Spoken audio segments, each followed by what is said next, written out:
You liked doing hair, but it wasn't like legit yet. And I feel like it's so true. Like we're still working on elevating our industry, but it really took us a while to get where we're at. I feel like one of the things that I say about vision is that it has to be vast.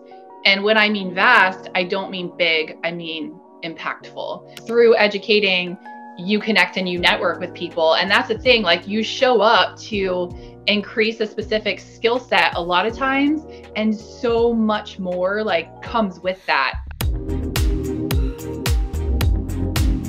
Hey everybody, welcome to another episode of Successful Stylist Academy podcast. A big thank you to Jade1717.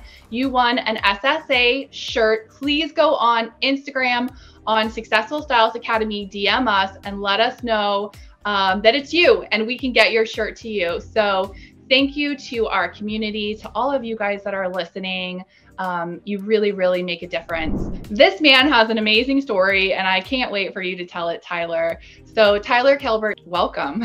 Thank you. Thanks for having me. I really appreciate it. Tell us a little bit about Tyler, younger version of Tyler, how you grew up, maybe your family, some of the first challenges, dreams, standout moments that you can think of that you had. I was always kind of into hair, but I think when I was doing hair, it was very like, it wasn't like the cool thing. It wasn't really like, I feel like one of those things that like the spotlight is on it, right? It's just like, it was just like, I don't know. To me, it was cool, but a lot of people were just kind of like a lower, almost, I don't know if using the right words, but like a lower class or not as high income or that's how it was perceived at least. Right.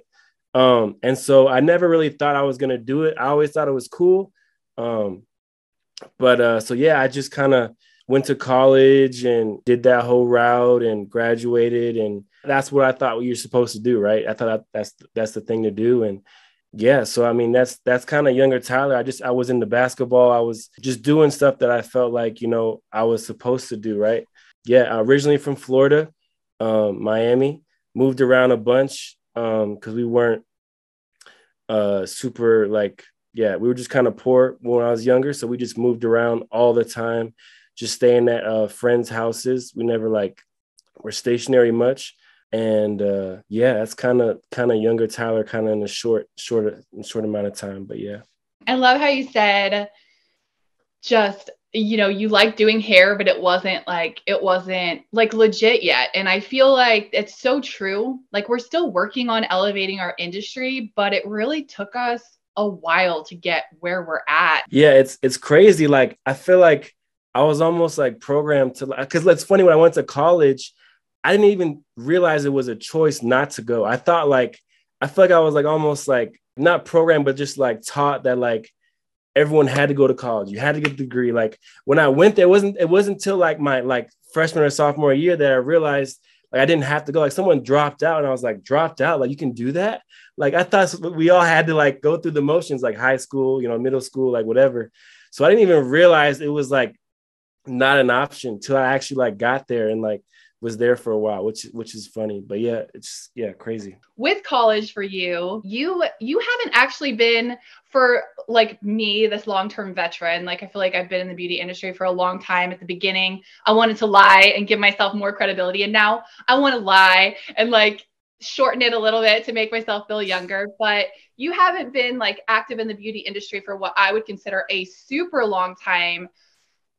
But the cool thing is you've already made an impact, and that's amazing. So you had other stops along the way. College was one of them, like different jobs. Like tell us about how you started to the beauty industry and like how that started then. Yeah, I mean, I was always working. I've had like jobs since I was like 10, 11, like start off mowing lawns. Like my mom was very much like I guess like a hustler. I don't know what to think of a rather word, but she'd always be working like 4 jobs. Like so I was around just like that mentality of like always grinding and stuff. And so even when I was little, I was mowing lawns or I was bagging groceries or I was just any type of job I could get. I was just doing it because that's the kind of environment I was around. My mom was constant. I never not saw her working. Like she left one job, went to another job. And so I was always doing all kinds of jobs. Like I remember one time I was like Santa Claus at a mall just for like a part-time job, and like put the pillow under the jacket. Just any job I could get, I was just like doing jobs, like, because that's the environment I was around. My mom was very much a hustler. But to go into hair, I kind of did it as like a hustler type thing, like almost like a part-time thing. That's how I kind of convinced my mom, was like, oh, I'm gonna just do this to help pay off my like college stuff, because college ain't cheap. I think I was like $40,000-$50,000 in debt, so it was just like a lot of money. And so I'm gonna use this to like pay off school and stuff like that. Oh, that's a good idea, right? And so I started it because I got inspired by my barber in Florida. He was just like the man, like in my community. He was like always helping out. Like he was like, when there's like all different types of drives or like things for the community, giving back, like he was always there giving free haircuts or always like cooking or whatever. And then everyone came to him for advice, and he was just like the guy. And I just thought that was so cool. And on top of that, I always thought a straight razor was super cool, because he would make like a, you know, when you're younger, you have like a little peach fuzz, you don't really have a full mustache. But if you line up with a razor, it kind of looks a little fuller, right? And so I always thought that was really cool. And so he inspired me. And then later on, I was into like modeling and stuff when I was younger. And the people on set doing hair, I thought were so cool, because they would do crazy stuff to the hair and stuff. And so those two were probably the main inspirations. And so I went to school in Utah, and just kept doing it, and then decided to just kind of loved it, you know, fell in love with it. And so, yeah. I feel like I want to meet this man that you're talking about. He seems very, very cool in the neighborhood. So now when I talk about vision, like I've been doing a lot on vision lately with sharing with Successful Styles Academy. And I feel like one of the things that I say about vision is that it has to be vast.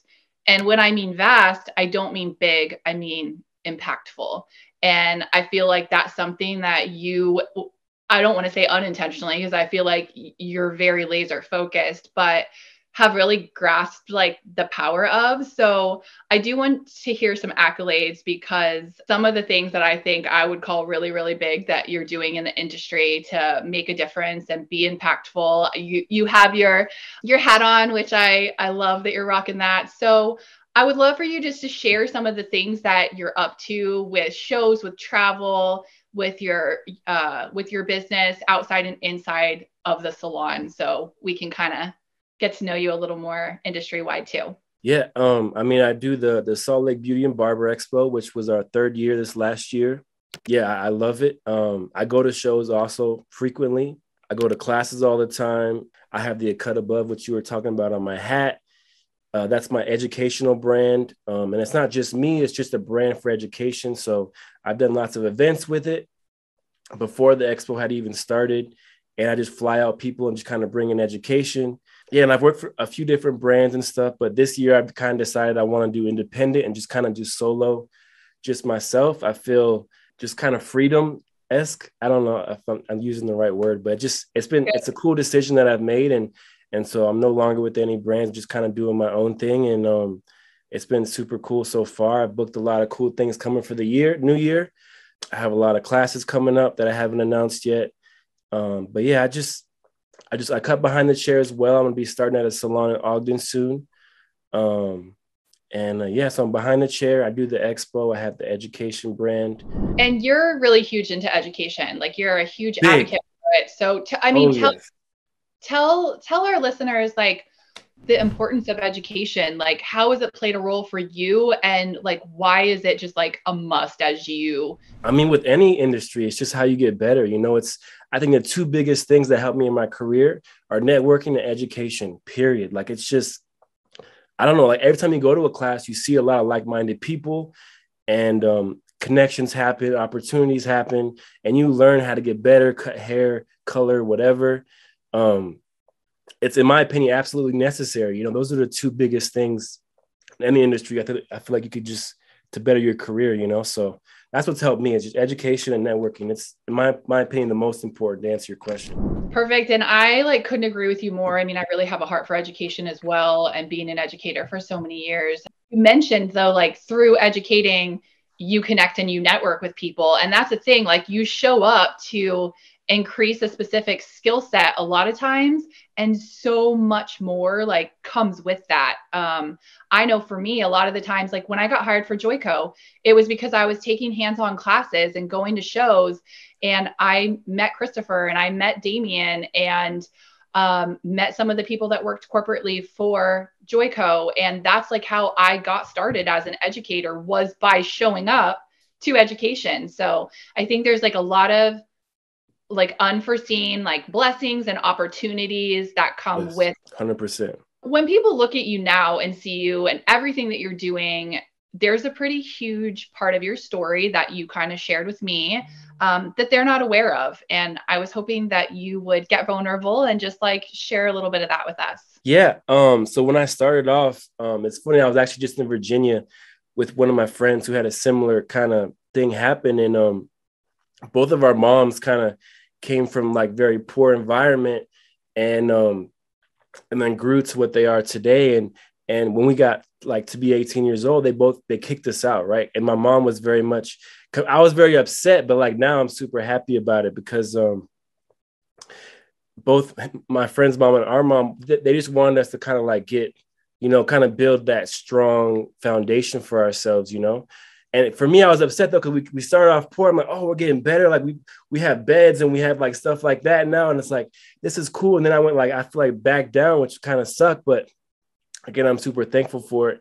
And so I moved to Utah, and because it was just the only place that I knew somewhere other than Florida. Because when I originally went to Florida, but everyone I was around was up to no good. Like they were getting like into drugs or like guns and all this stupid stuff that I did not want to have a part of. And I had a friend borrow some money from me, and he said he was going to spend it for his kids, but and then he ended up like getting locked up because he bought drugs and got caught. So and after that was like a pivoting moment for me. I'm like, I need to get out of here. I don't like want to get caught up in any of that stuff, because just being around that environment, you can go like, get caught up. And so I had one friend that wasn't in Florida, lived in Utah. I'm like, okay, I'm moving to Utah because he's on the right path. I just want to be around people that are, good. So I moved to Utah. I just slept in my car and signed up for barber school. I originally tried to go to the college out there, but they wanted like a 2-year to get in-state tuition, or to pay in-state stuff. You'd have to like be there for 2 years, be considered in-state, or else you have to pay out-of-state, which was 3 times the amount, which is ridiculous. And so I did the whole barber school thing, and just slept in my car. And it was in the same parking spot for 6 months. It was a tough situation, but I definitely learned a lot from it. And yeah, I mean, I was always on time because I was sleeping outside the door. So it was tough, especially during the winter and stuff, but like I said, I feel like it definitely shaped a great foundation for me, made me stronger. And you can't really get lower than that. So it's like, so I mean, yeah, it was a good, like I said, building that foundation for me. Definitely was a hard time, but I'm thankful for it. I feel like those hard times shape us, and make us strong and stuff. So I'm super thankful for it. But yeah, that's kind of the whole barber school situation that kind of happened. So thanks for sharing that, Tyler. On those times when it was hard, it was cold, like those things, like how did you overcome it in the process? Like what many of us would look like. I mean, we're so in our culture, like we're so about our comfort and about convenience. And when you wipe that out, you get to see what you're made of. And the cool thing is it builds your track record. And when you move forward and say, I already did this, so this is nothing. In those moments in your car, like how did you overcome what many of us would look like the impossible? Like what was it specifically that gave you the determination? I mean, it kind of goes back to my mom, just seeing that hustler mentality. It just like, there was no like thought that it wasn't going to happen. I was like, I'm here, I'm doing it. It's going to happen. It's like, there's nothing stopping me. Like, and I made a few friends. So like, I had a place to shower every once in a while. Like it was pretty, I would only shower, like, it's pretty embarrassing, maybe like once every couple of weeks or something. But but like, yeah, you network, you start to get like a place to shower or a place to, like, sometimes friends would have me over to eat or something like that. And so, yeah. And then I did a few things that I wasn't proud of, but just to kind of like get by, you know? But to answer your question, I was around that my mom just growing up for, 18 years. And so it's like, I knew nothing else but to be like a hustler, I feel like. And so that's kind of where my motivation and how to do it came from. So to answer your question. Well, I really, really respect that. I'm sure you've seen it behind the chair. The last few years, I have found that I have more clients with themselves, with kids, with loved ones, with partners that are really struggling through mental health, things that they have not struggled with in the past. And there is a major like hardship, I think, in our culture right now. And with your story and with some of the things that you've pushed past, what would you tell somebody that's kind of in the struggle of their life and there's something amazing on the other side, but they maybe can't see through it or past it or out of it right now? I don't know. Like I'd say just to stay positive, and like when you're so down and like at a low level, for me, like I was saying earlier, it's like the only way is up. Like if you're like in a super down place, it's like you only have up to go, and keep those like-minded people around you for support, whether it's your wife or your girlfriend or, your brother, sister, whoever, to keep you going, and just practice positive thinking and not letting any negativity come in. That's kind of how I was, as far as like kind of overcoming that type of stuff. So I think just surround yourself by good people that are, like even like your hairstylist, like you're saying, that have clients and stuff like that, and I encountered clients like that, and we've had conversations like that, and just to always stay positive. And I think us is like, to me, it's friends. It's not really like client. It's more like you create those friendships. And so us friends, we have each other's back, and we have those conversations and stuff. So Awesome. Thank you for that. You, with everything that you're doing now, like how would you say that your past experiences affect how you show up now? I mean, it's like you don't want to go back to that, right? So it's like you got to show up, right? That's kind of how I feel about it. So just the past experiences have kind of molded me to what I am today, and it showed me that, if I keep going, it will keep getting better, right? I keep pushing, and so that's kind of what's helped me, is just those past experiences. Like you said, they've shown me the way, and they show me what can happen. So I mentioned how I think that you're like really laser focused. I mean, I'm still getting to know you, and we got to hang out a few times doing shows this year. And as much as you're like a pleasure to be around and you're super chill, I also feel like you're on it. Like you're showing up and you're very laser focused in your vision and what's important to you and moving forward and bringing people along with you and like all of the beautiful things. Like, how do you like the day to day, like posting, working behind the chair, like working within businesses, working with other teams, creating looks for competition photo shoots? I know that's something that you're stepping into, which is so cool. How do you keep your focus? How do you keep your motivation to like keep moving towards your goals? Like, do you have a process, a routine, a mantra? Like, I don't know. I mean, I think there's a few different things, a combination of things. One, it's back to like surrounding yourself with the same type of people, like surrounding myself with like people like you, like just or people like Chris, or people like Greta, or people like Hannah, or people like, whoever, that are in the same type of things. Like we were talking about, I believe it was last time we saw each other, we were talking about how you were working on one of your, or planning on doing like a Naha photo shoot. And I was talking about some of my stuff, and just that conversation kind of sparked me. I was like, okay, I got to keep doing it. She's doing it. I want to do it too, And I think so, just surrounding yourself by people who are doing what you want to do. I also think just because I love it so much, it's just easy to do, because like before I actually got in this conversation, this podcast with you, I was working on editing the video. I just love this industry, and I'm just super passionate about it. Whether I was getting paid or not, I'd be doing it. Like I love editing videos. I love anything that's hair related. I love doing it. The photo shoots, all that stuff. So I think just loving it gives me a lot of motivation, because I want to keep doing it.